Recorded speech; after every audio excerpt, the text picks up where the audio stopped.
Abidjan, la perle des lagunes, la capitale économique ivoirienne, avec ses buildings, ses restaurants chics et ses grands centres commerciaux. C'est l'une des plus belles et modernes capitales d'Afrique.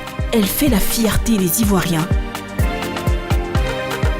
À 30 minutes de route de cette métropole ivoirienne, sur l'autoroute du Nord, un autre décor, une autre attraction, celle-là, moins connue. Pourtant, c'est le genre d'endroit où bon nombre de personnes rêvent de se poser un instant pour décompresser, le domaine Bini. Cette voie dépourvue de bitume nous y conduit. Il y a environ 3 ans, Jean-Marc Bini, ancien cadre de banque, quitte le Canada où il avait immigré en 2005 pour s'installer sur les 70 hectares de plantation familiale laissée par son père après sa mort. Cette plantation, je la connais de fond en comble depuis tout petit, donc j'ai fini par être amoureux de la nature. Je roulais un peu ma bosse au Canada et c'est de là-bas aussi il y a eu le déclic qui m'a permis de décider de retourner en Côte d'Ivoire et de monter le concept Domaine Bini. 10 ans d'absence de la Côte d'Ivoire, une terre acquise en 1974, inexploitée depuis 1992. Tout ce temps n'a pas empêché Jean-Marc Bini de réaliser son projet. Il y a certains qui se sont dit, ton père t'a laissé des terres au lieu de planter, tu veux jouer les écolos, tu veux faire du tourisme. Donc ce n'était pas facile au début. Mais après, progressivement, avec le nombre grandissant des visiteurs et qu'ils ont vu l'impact que ça avait même sur le village, tant au nombre du personnel qu'à l'approvisionnement de ce qu'ils produisent et puis aussi à la valorisation même de leur savoir-faire en ce qui concerne la construction, la cuisine ou même des contes et légendes et aussi leur joie de vivre. Ils ont commencé à prendre en considération que le domaine Bini pouvait apporter un plus sur tous les plans. Pour bâtir ce domaine, il lui a fallu du temps et des ressources. Au fur et à mesure que la clientèle augmente, on passe d'une étape à l'autre, surtout qu'on le fait avec des fonds propres. Donc ça m'a pris 3 ans.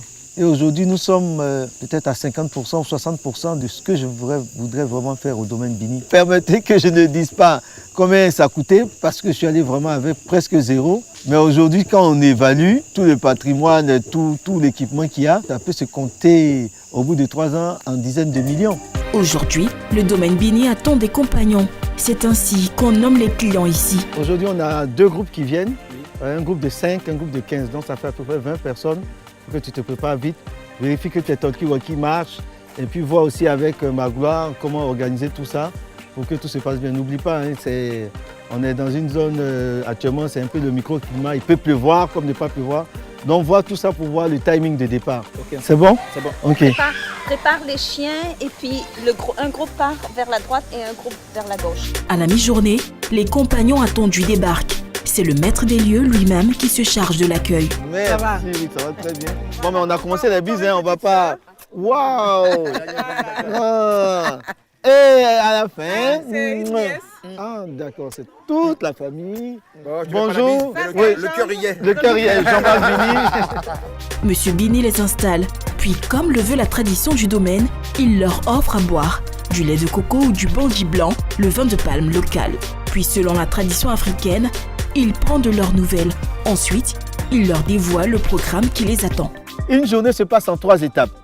La première étape, c'est contempler la nature. Et après, on passe à la deuxième étape de notre activité, appelée déguster la nature ou le festin des 10 doigts. On vous a accueilli avec des noix de coco, du vin de palme, des calebasses. Rassurez-vous, ce n'est pas avec des assiettes et des fourchettes que ça va se terminer. Après cette étape, on passe à la troisième partie qui est de profiter de la nature. Parce que si on a pu protéger la nature, on peut profiter des installations de la nature. Les choses étant claires, les compagnons commencent leur aventure au domaine Bini par une marche pédagogique.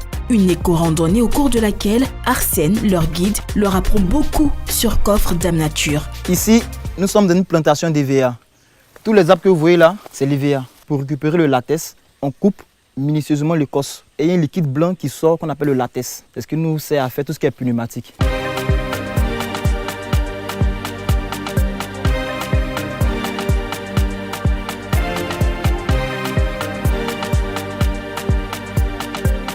Ici, vous avez une termitière. Si vous voyez une forme d'une termitière comme ça, c'est que vous avez 2 fois ou 3 fois la même forme sous la terre. La termitière évolue selon le type de sol. Si vous avez un sol rouge, la termitière sera rouge. Un sol noir, la termitière sera noire.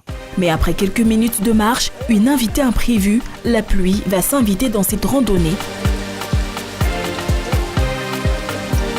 Je vous présente la cabosse de cacao. Ça, c'est la cabosse. Sinon que le cacao nous vient du Mexique. Voilà, c'était la boisson des dieux du peuple des Aztèques. Et c'est les Portugais qui ont introduit le cacao en Côte d'Ivoire. La première plantation de cacaoyer a été faite par un Français. Donc cette variété-là est plus ou moins appelée cacao français. Le cacao cru est l'une des meilleures vitamines au monde. Cru, mangez ça comme ça. Ça vous épargne du cancer, ça vous fait maigrir, c'est très bon pour la santé. Ça maigrit, on y va. Donc, pour mieux voir le goût, tu prends plusieurs fèves. Faites passer. Les compagnons se laissent séduire parce qu'ils ont découvert et appris. C'est toujours enrichissant, cet entourage de toute cette nature qui nous manque quand on est en ville. C'est vrai que moi, à chaque fois, c'est ça qui me plaît beaucoup. Ça m'a permis de connaître un peu des espèces végétales que je ne connaissais pas, comme l'EVA. Ce que j'ai apprécié, c'est de passer un moment en famille, avec les amis, d'être dans un environnement radicalement différent de la ville d'Abidjan. Oui, encore. Ah, d'accord. Donc, au total, c'est...